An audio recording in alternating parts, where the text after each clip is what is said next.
Shalom, apa kabar kita hari ini? Saya percaya kita semua dalam keadaan sehat dan bersyukur karena kesehatan adalah kekayaan. Nah, renungan singkat hari ini saya beri judul Proses Membawa Kita Sukses.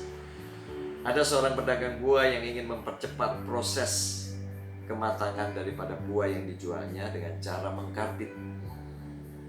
Dan hasilnya memang buah itu cepat masak. Maka hasilnya memang buah itu cepat masak dengan cara ada benar. Shalom saudaraku, apa kabar hari ini? Tentunya kita semua dalam keadaan sehat dan bersyukur karena kesehatan adalah kekayaan kita. Nah, renungan singkat hari ini saya beri judul Proses Membawa Kita Sukses. Ada seorang pedagang yang ingin mempercepat proses kematangan buah dengan sistem mengkarbit. Dan saudara, hasilnya memang buah itu cepat masak dan nampak luar kelihatannya matang.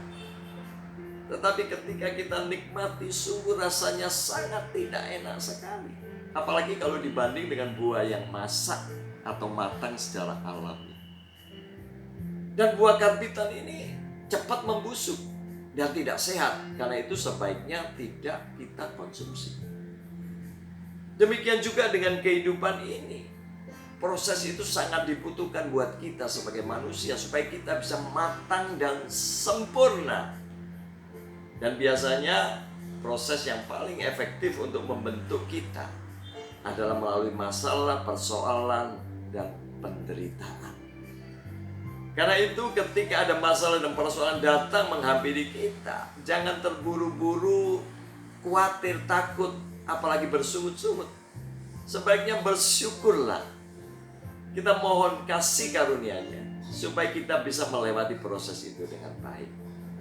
Jadi saudaraku ingat, kalau proses datang jangan terburu-buru protes. Sebaiknya kita mesti proaktif. Sehingga proses yang Tuhan izinkan terjadi buat kita sungguh-sungguh menjadi berkat dan kita mengalami sebuah kesuksesan dalam hidup ini. Ingat Tuhan Yesus. Tuhan Yesus adalah seorang yang sangat baik ketika dia menjadi manusia.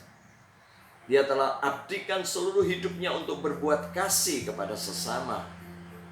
Banyak mujizat, banyak keajaiban yang dia lakukan. Belum hikmat dan kuasanya yang tak terbatas. Tetapi ketika penderitaan dia alami, dia tidak menjadi marah, dia tidak menjadi bersungut-sungut, apalagi mengancam. Dia menerima semua itu dengan ucapan syukur. Semua kejahatan, penganiayaan, caci maki, fitnaan, pengkhianatan tidak dapat menghentikan Yesus untuk terus mengampuni, untuk terus berbuat kasih. Dia disempurnakan lewat penderitaannya.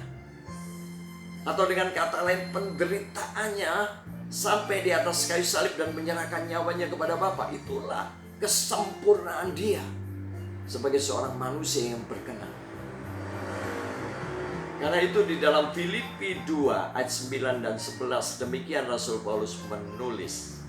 Karena itulah sebabnya Allah sangat meninggikan dia dan mengaruniakan kepadanya nama di atas segala nama, supaya dalam nama Yesus bertekuk lutut segala yang ada di langit dan yang ada di atas bumi dan yang ada di bawah bumi, dan segala lidah mengaku bahwa Yesus Kristus adalah Tuhan, bagi kemuliaan Allah Bapa.